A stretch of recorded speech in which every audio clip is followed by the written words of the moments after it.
Satu ayat, satu majelis, satu pertemuan sampai pada surat Al-Baqarah 103. A'udzu billahi minasy syaithanir rajim. Bismillahirrahmanirrahim.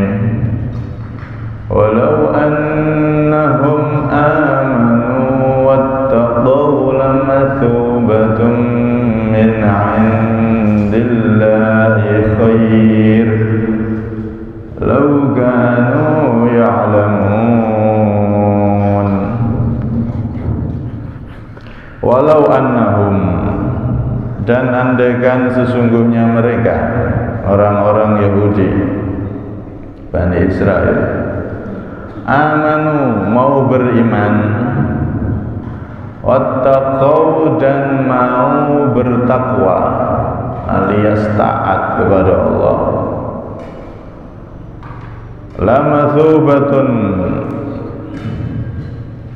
sungguh pahala min indillah, dari sisi Allah, khairun, adalah lebih baik.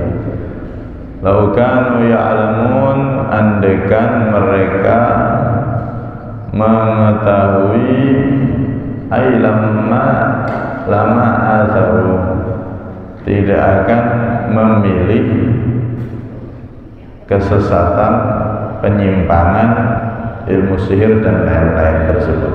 Mereka akan memilih pahala dari Allah Subhanahu wa ta'ala andaikan mereka tahu. Hadirin yang dirahmati oleh Allah,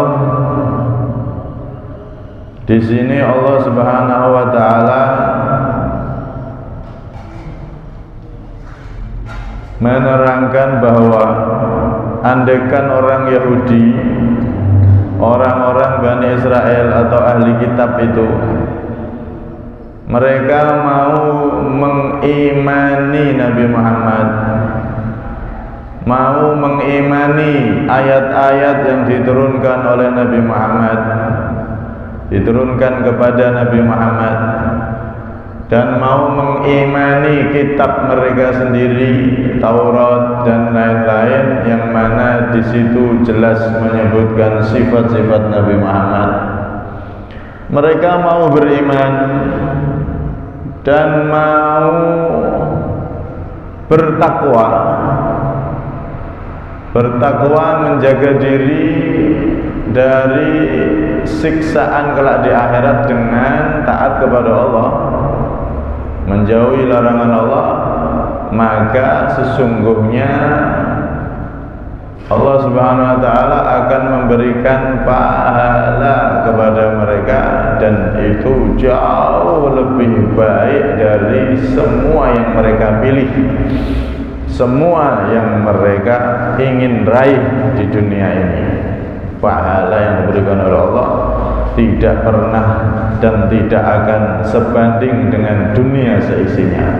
Pahala Allah jauh lebih baik, jauh lebih besar. Di sini setidaknya bisa kita ambil dua pelajaran. Pertama, Allah menyebutkan kalimat mathubah yang berarti pahala. Pahala ini disebut mathubah. Mathubah itu bermakna roja'ah, kembali. Kenapa pahala itu disebut mathubah alias bermakna kembali? Ya karena semua amalan yang dilakukan oleh manusia, semua amalan yang dilakukan oleh hamba, itu nanti pahalanya kembali kepada diri mereka masing-masing. Tidak ada satupun amal ibadah kita yang kembali manfaatnya untuk Allah, tidak ada. Manfaat dari semua amal ibadah kita, mau yang wajib, mau yang sunnah, mau ibadah, mau sedekah, semua yang kita lakukan nanti manfaatnya kembali kepada diri kita masing-masing. sama sekali tidak bermanfaat untuk Allah Subhanahu wa ta'ala, karena Allah tidak membutuhkan amal ibadah makhluknya. Justru Allah lah yang memberi pahala terhadap mereka. Karena itu dalam hadis qudsi Allah Subhanahu wa ta'ala menegaskan akan hal ini. Allah berfirman dalam hadis qudsi, ya ibadi, wahai hamba-hambaku, lau anna awwalakum wa akhirakum, andaikan sesungguhnya orang-orang dahulu kalian, wa akhirakum, dan orang-orang akhir kalian, orang dahulu ataupun orang yang zaman akhir, wa insakum wa jinnakum, dan manusia kalian serta jin kalian, kanu ala atsqa qalbi rajulin wahidin minkum, mereka semua punya hati, punya amalan paling takwa, paling taat. Ma zada dzalika fi mulki syai'a, maka itu tidaklah menambah di dalam kekuasaanku sama sekali, tidak menambah sedikit pun kemuliaan Allah sama sekali. Andaikan seluruh makhluk ini dari awal sampai akhir, dari Nabi Adam sampai yang mati terakhir di hari kiamat nanti, dari manusia dan jin, semuanya itu berhati paling takwa, alias umpama punya hati seperti hatinya Nabi Muhammad semuanya. Wis mentok-mentok orang takwa ini. Rasulullah itu orang yang tertakwa, terbersih hatinya, terhebat ibadahnya, teralim ilmunya, ter semuanya. Andaikan seluruh makhluk ibadahnya kayak ibadahnya Nabi Muhammad, takwanya kayak takwanya Nabi Muhammad, semuanya podo kabeh misal, maka sedikit pun tidak akan menambahi kemuliaan Allah Subhanahu wa ta'ala, alias manfaatnya tidak sedikit pun kembali kepada Allah Subhanahu wa ta'ala. Allah sempurna dan tidak membutuhkan makhluknya, tidak membutuhkan amal perbuatan makhluknya. Justru Allah yang akan memberikan pahala kepada mereka. Karena itu pahala di sini disebut oleh Allah matsubah, maknanya kembali kepada mereka sendiri. Nah, ini yang pertama. Kemudian pelajaran yang kedua yang bisa kita ambil di sini, Allah Subhanahu wa taala setelah menyebutkan peringatan atau ketegasan di ayat sebelumnya,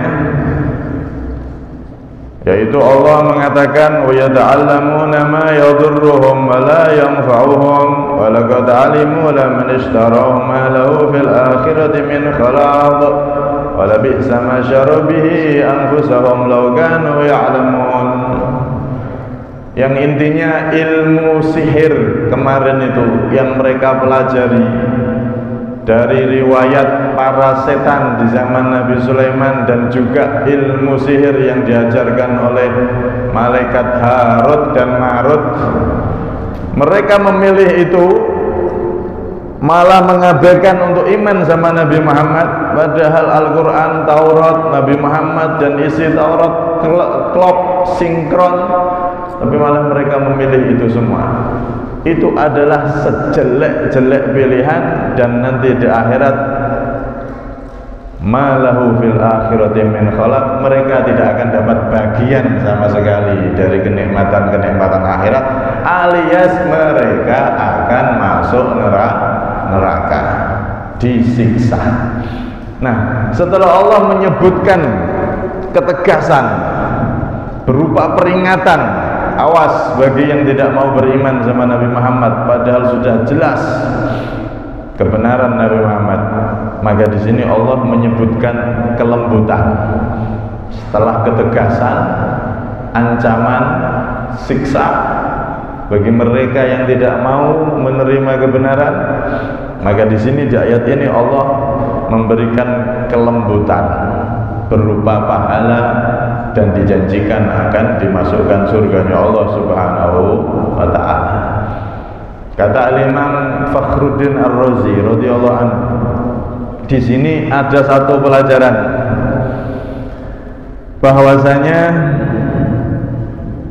Allah Subhanahu wa ta'ala setelah menyebutkan ketegasan di ayat ini diikuti dengan menyebutkan kelembutan. Andaikan mereka mau beriman, bertakwa, lamatsubatun min indillah khair, akan diberi pahala yang jauh lebih baik dari Allah Subhanahu wa ta'ala. Ini kelembutannya Allah. Maka ini menunjukkan sesuatu yang ketika dikumpulkan antara ketegasan dan kelembutan, dikumpulkan jadi satu, dikomparasikan, digabung dengan porsi yang sesuai, maka itu faedahnya satu, bisa mengajak orang jauh lebih sadar untuk taat dan menghindar dari maksiat. Jangan cuman cerita kelembutan Allah, rahmat Allah. Oh, Allah itu maha pengampun. Oh, Allah itu maha pengampun, maha rahmat. Itu tok, cerita surga tok, nggak pernah cerita neraka. Jangan. Sebaliknya juga sama, jangan cerita neraka tok, sehingga enak-enak tok, sing cerita no. Juga jangan, dikomparasikan, digabungkan. Itu jauh lebih bisa menarik orang untuk taat dan sadar, menghindar dari maksiat. Jauh lebih bisa diterima. Kalau sudah ketegasan dan kelembutan itu digabung jadi satu. Nah, dalam semua hal, dalam nasihat para ulama harus pinter-pinter meramu itu. Ibarat obat, dokter niku spesialis obat, dia harus pinter meramu obatnya ini sekian persen bahan ini, sekian persen bahan ini, sehingga jadi obat yang manjur. Ibarat koki itu juga harus pinter meramu. Oh, ini bahan masaknya, bumbunya sekian, oh ini cabenya sekian, harus pinter itu. Ojo asin tok atau pedes tok, harus dikomparasikan, dicampur sesuai dengan porsinya masing-masing hingga jadi masakan yang nikmat, yang lezat. Begitu juga kita jadi orang tua, sama, ketegasan, kelembutan harus dikomparasikan, diporsikan dengan porsi yang pas. Ada kalanya kita lembut sama anak, kita nuruti anak, tapi ada kalanya kita tegas, tidak kita turuti anak kita. Contoh pas sakit, batuk, nangis, minta es krim, terus padahal makan es krim tambah parah penyakitnya. Nah ini kita tegas, jangan nangis, biar ya. Kadang-kadang harus seperti itu. Kalau sudah seperti itu nanti akan jadi bagus. Lebih-lebih mereka para dai, para ulama yang dititipi ilmu oleh Rasul Allah, yang menjadi pewarisnya Rasulullah, maka harus pinter mengkomparasikan, mengumpulkan antara ketegasan Allah dan juga kelembutan Allah. Kalau sudah seperti itu, orang itu nanti akan sadar dan lebih bisa menerima nasihatnya. Sampai-sampai dulu niku ada seorang ulama yang namanya Abu Bakar As-Saidalani. Beliau mendengar dari Al-Imam Sulaiman bin Ammar. Imam Sulaiman ini cerita, aku bermimpi bertemu dengan ayahku yang sudah wafat.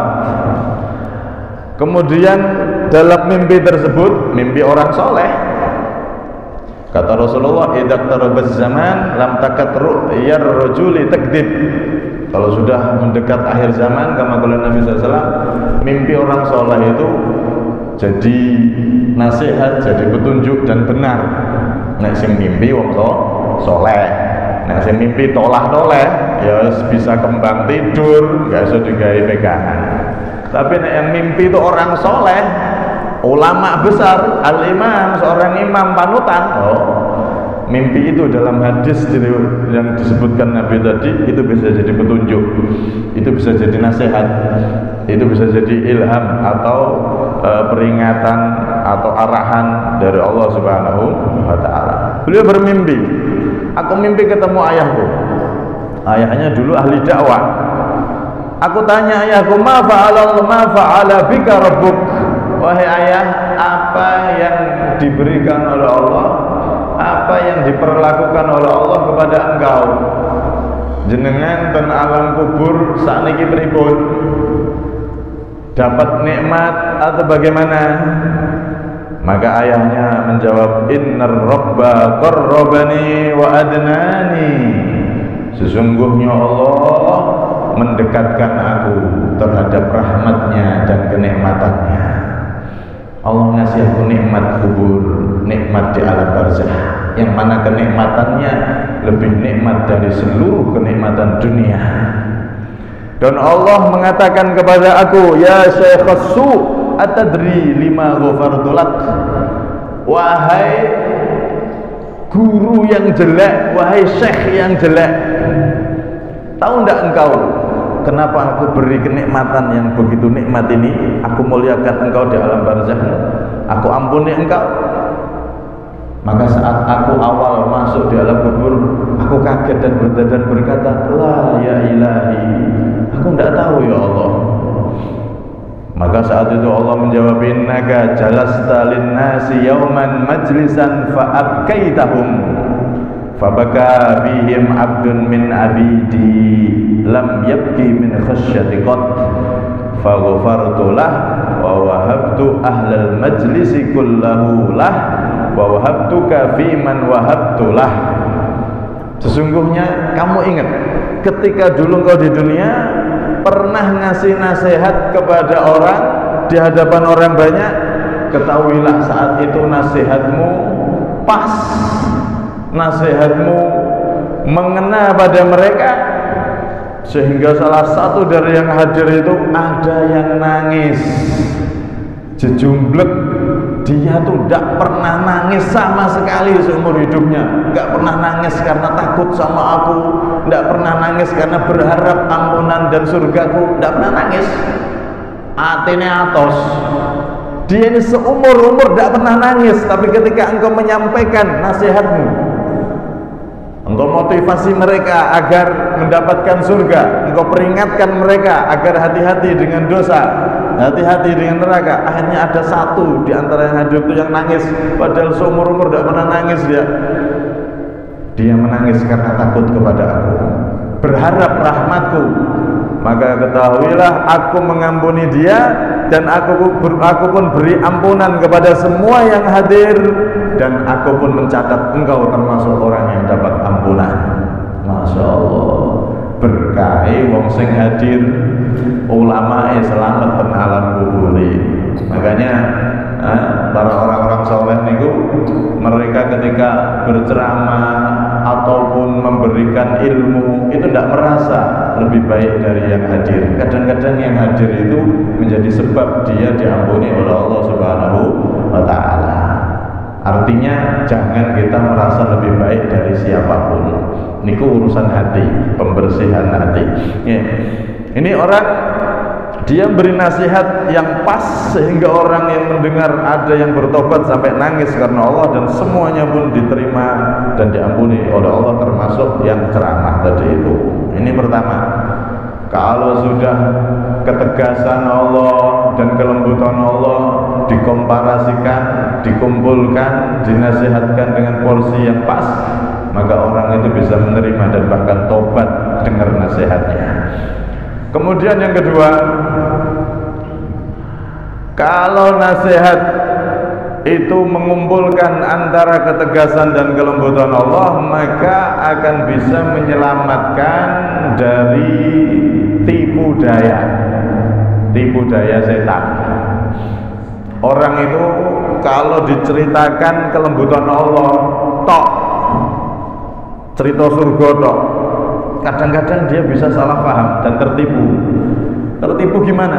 Oh, Allah itu maha pengampun, mengampuni mengampuni semua dosa. Andaikan dosa sampai tembus langit saking akeh, itu pun bisa diampuni oleh Allah. Oh, nek ngono tak maksiat sih wis. Engko nek wis tuwek tobat. Nah, ini tertipu, ini namanya. Tertipu dengan kelembutan dan rahmat Allah Subhanahu wa taala. Dia merasa, oh, dosa saya sebanyak apapun nanti bisa diampuni oleh Allah. Terus dia berencana nggak beramal soleh, malah berencana banyak maksiat sih. Maksiatnya harus direncanakan, bahkan mau dilakukan sebanyak-banyaknya karena Allah ampunannya lebih banyak. Ini namanya orang tertipu. Tertipu dengan label dapat rahmat Allah Subhanahu wa taala. Imam Hasan Al-Basri pernah ditanya, qaumun yaqulun narjullah wa yudayyi'una al-amal. Wahai Imam, ada sekelompok kaum, mereka itu berharap dapat ampunan Allah. Oh, Allah itu maha mengampuni. Oh, Allah itu sebanyak apapun dosa kita nanti gampang diampuni sama Allah. Kita sekarang party pesta sih, seneng-seneng sih, jadi masano, ayo kita puaskan maksiat baru nanti tobat. Gampang, bisa ngapuronan. Allah itu maha mengampuni kok, gampang Allah itu, gampangan sama hambanya. Mereka berharap rahmat Allah, tapi wa yudayyi'unal amal, tidak mau beramal soleh, malah bermaksiat, tapi harapannya diampuni sama Allah. Nah, ini namanya orang yang tertipu. Dijawab oleh beliau, hayhata tilka amaniyuhum yatarajjahuna fiha. Itu adalah sangat jauh dari rahmat Allah. Itu namanya apa? Andai-andaian saja, lamunan saja. Orang pengen berharap ampunan rahmat Allah, berharap kelembutan Allah, malah tidak beramal soleh. Itu namanya orang yang sedang berandai-andai. Tahu berandai-andai? Oh, andaikan ada emas jatuh dari langit. Nah, itu andai. Angan-angan yang tidak mungkin terjadi. Andaikan ini bidadari turun dari atas kayangan. Andai-andai. Andai-andai ini orang jomblo.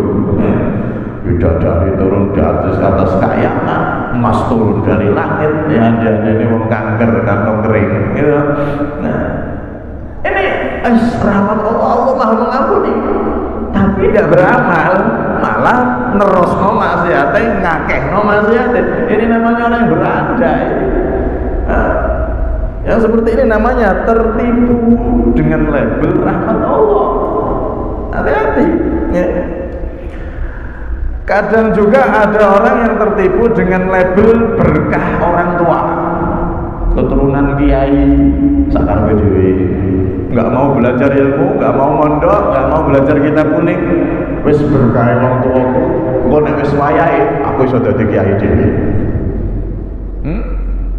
Itu namanya orang yang berandai tok, ngelamun itu namanya. Adakah orang yang bisa kenyang? Sementing aku nggak usah makan, nggak usah apa, orang tuaku makan, saya bisa kenyang. Apakah begitu? Lu nek mangan nggak ngono, tapi nek masalah ilmu, masalah kealiman malah ngono. Penting berkah orang tua saya ini ulama, wali, bahkan mungkin orang tua saya, kakek saya ini keturunan Kanjeng Nabi. Wes saya nggak usah belajar, saya nggak usah ibadah, berkah, aku tetap jadi orang selamat, tetap diampuni oleh Allah walaupun aku maksiat. Ini namanya yang tertipu dengan keberkahan orang tuanya, pendahulunya. Dan urusan makan, dia nggak seperti itu. Wes berkahi makannya orang tua saya nggak perlu makan, saya sudah kenyang. Kok nggak mono? Tapi masalah ilmu, masalah derajat di sisi Allah, masalah selamat tengah akhirat, kok bergantung sama orang tuanya. Nah, masalah mangan mau mangan aku yang meleleh mangan. Repot tuh. Ini namanya orang keblinger, orang yang tertipu dengan label berkah dari orang tuanya, pendahulunya. Walaupun memang ya benar orang tua yang soleh berkahi ke anaknya, walaupun ya benar rahmat Allah itu besar, ampun Allah itu besar, semua dosa-dosa hamba bisa diampuni oleh Allah. Gampang. Itu semua semua benar, tapi prakteknya yang salah. Berharap rahmat, nggak mau tobat. Berharap berkah dari orang tua, nggak mau mengikuti jejaknya orang tua. Ya tidak bisa. Waduh, kalau berharap punya keturunan, doa ya Allah, turunan ya Allah, nggak gelem kawin. Nggak kawin apa? Kok pengen keturunan? Semoga aku Allah Maha Kuasa. Aku pengen keturunan tanpa kawin. Konslet itu namanya. Nggak ada.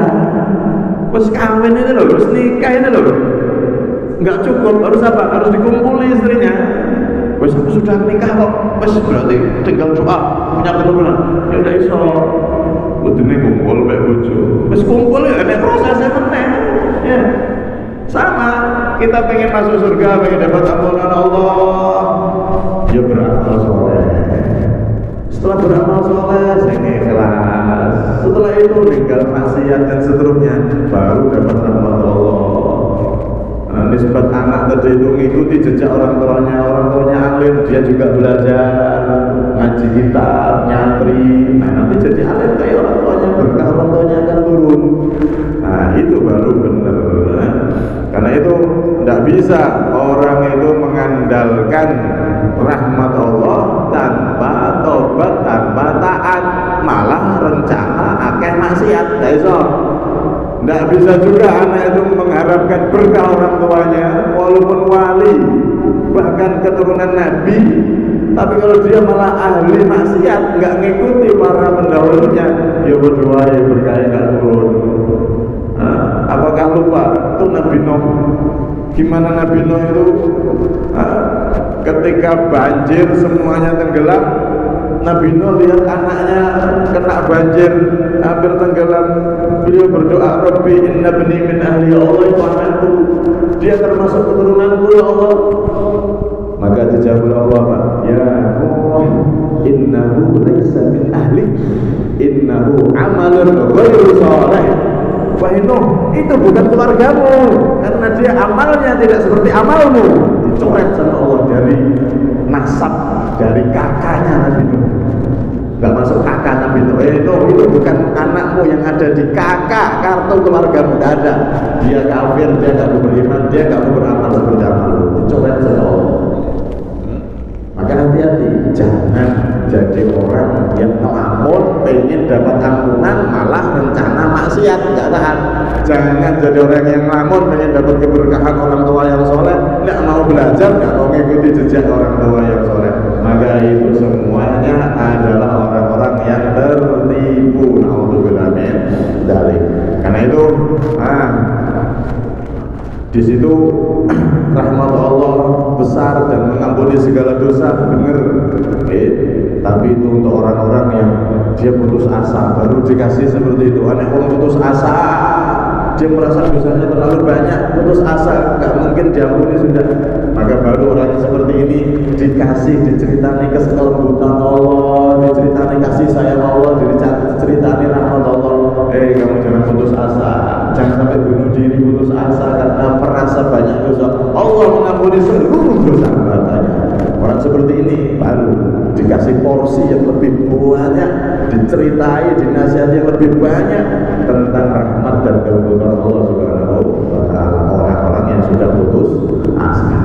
Nah, di situ dapat kita simpulkan pertama,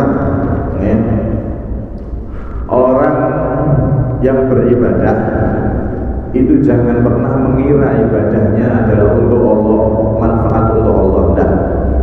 Tapi semua ibadah kita itu masubah, kembali kepada diri kita masing-masing. Pengen derajat tinggi, ya amalmu sing akeh. Pengen mulia, semakin hebat nanti di akhirat, kemuliaannya semakin tinggi, ya persiapkan amal yang banyak.